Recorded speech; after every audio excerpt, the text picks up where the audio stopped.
Start with Christos Saltas. Hello, Coach. Hope you're doing well. From what you see on the film of those two games in Brooklyn, what would you like to carry on from those games, and what do you need to improve on both ends of the floor?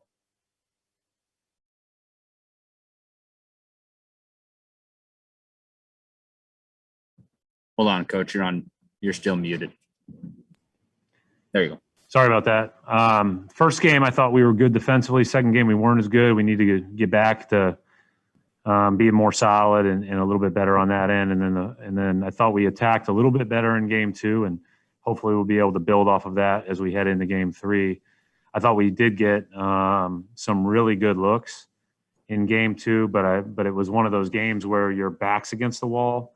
And, you know, every shot takes on that much more significance, especially when they're going like they were going earlier. And we missed and we couldn't keep up with them. And I think obviously that's why we have to be better defensively and to give ourselves a better shot. I thought, again, game one was more representative of what we'd like to be on that end of the court. Gary Washburn. Hey, Brad. How's Jason doing? Did he practice today? He did. He's okay, fine. So he should be good to go for game three. Yep. Okay. Yep. It feels good. What do you?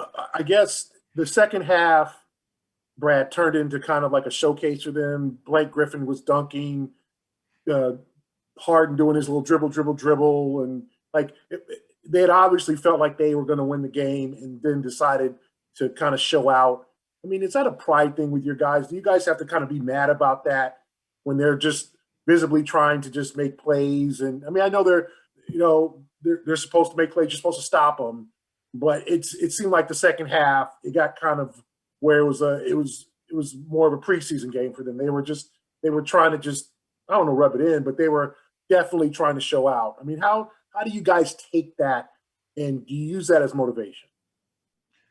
Well, you got to be ready to roll from the tip, Gary, against these guys. You got to be not only motivated, but you've got to be on edge, and you've got to be prepared to compete to the nth degree on every possession. I thought that game separated itself with their flurry there in the first quarter. And again, we scored it early, but we weren't scoring. You know, we were scoring it pretty efficiently and we're still down 6 or 8. Like, that's why you have to be so much better on that end of the court. With regard to how they played on some of those plays, I thought Blake's plays were physical and aggressive. And I thought, that's what Harden does. He puts the ball between his legs and he makes you reach, he makes you gamble, and then he beats you. He makes you overhelp, and then he whips a pass by you. So I didn't, I think the most important thing is that, we're down 2-0. Like, tomorrow's important. Tomorrow, the edge, the pride, the competitiveness, and everything needs to be at its best level. And, again, I feel good about things we've done in each of these games. But game one was more representative of how we have to play to be successful. We have to be much more physical. We have to be better defensively. And, again, hopefully we can attack better as these games go on. But, edge, competitive level is a huge, huge part of, the weekend. Mark Murphy. Hey, Brad. Since the first half of game one, Jason's had trouble getting on track. What more can you guys do to take the pressure off him? Is it cutting? Is it guys moving? Well, it's only 2 halves. I mean, I think that, obviously he didn't play much of the second half last game, Mark. So they're not helping much off Jason. You'll see plenty of clips if you look at the clips where they're pulled in off help all the way off our corners or all the way off our wings and not at all off Jason. And when he has the ball, when he drives the ball, they're sending a lot of help. And so, this is going to likely be a scenario where he can find his spots. He'll have his opportunities. He's such a high volume player, high usage player for us that those opportunities will present themselves. But, I think it's also going to be really important that we space well around him so that he can make the next right play. Somebody else is going to have to open it up for him. I think that's a big part of it. Rachel Nichols.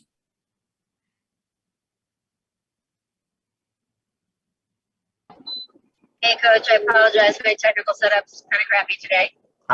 Just want to ask you a little bit more about Jason. I said, can you hear me now? I can. Gotcha. Can you hear me? Yep, I got you. Yep. Just great. Just ask you a little bit more about Jason, Coach. Actually, at this time in his rookie year was right in the middle of that conference finals where you guys pushed the Cavaliers to 7 games and very nearly won it. So he had such an amazing sort of playoff experience and rookie debut. Now that he is several years further, has had multiple Eastern Conference finals he's been in, do you feel like he's sort of 100% of the playoff performer he's going to be, or have you seen an evolution from him through different playoffs? And so therefore, how would he be different at this age now? Well, he's, I mean, I think it's been well documented how much better he is this year from year one, how much better he will be 4 years from now, how much better he'll be 8 years from now. He works, he's improved his game. The amount of attention and the amount of defensive emphasis on him versus that first year is night and day. And you saw that a lot in the bubble as well. I mean, obviously everybody guarded him like he was our, biggest weapon. And that's even more so right now in this series. And they've done a good job of staying with what they want to do with regard to how much attention they're giving him. And like I said, I think it's, I think people get caught up in shooting percentages or shots taken or whatever the case may be. I think it's going to be up to the spacing of us around him. And then he's just going to have to make the right play. But, as far as like growth and improvement, I mean, this guy's special. And he's shown that over and over throughout the years. And I just think, the best is yet to come, obviously. He's just got such a bright future ahead of him. Brian Robb. Hey, Brad. After game 2, you talked about feeling small out there at times. But again, like you said, after game, you had defensively or had the effort you guys wanted in game 1. What's the balance for you there in terms of, having those 2 games, seeing what you wanted to in one game and versus a night where it seemed like things didn't go well? Like, where do you bounce in terms of making adjustments with personnel or just trying to get back to what you guys had going in game 1 there? Yeah, I mean, I think it's a little bit of a balance. I think obviously you're talking probably when you're talking about personnel and adjustments, you're probably talking more about, who eats up those limited minutes off the bench. And so that we're looking at all that and, we'll determine how best to rotate it and everything else. And especially with the way they're rotating and the way that they're playing, who's in the game at what times. And then, the wild card for us is how much can Rob go and how long can Rob go? And, that's really a day of game, how does he feel type thing.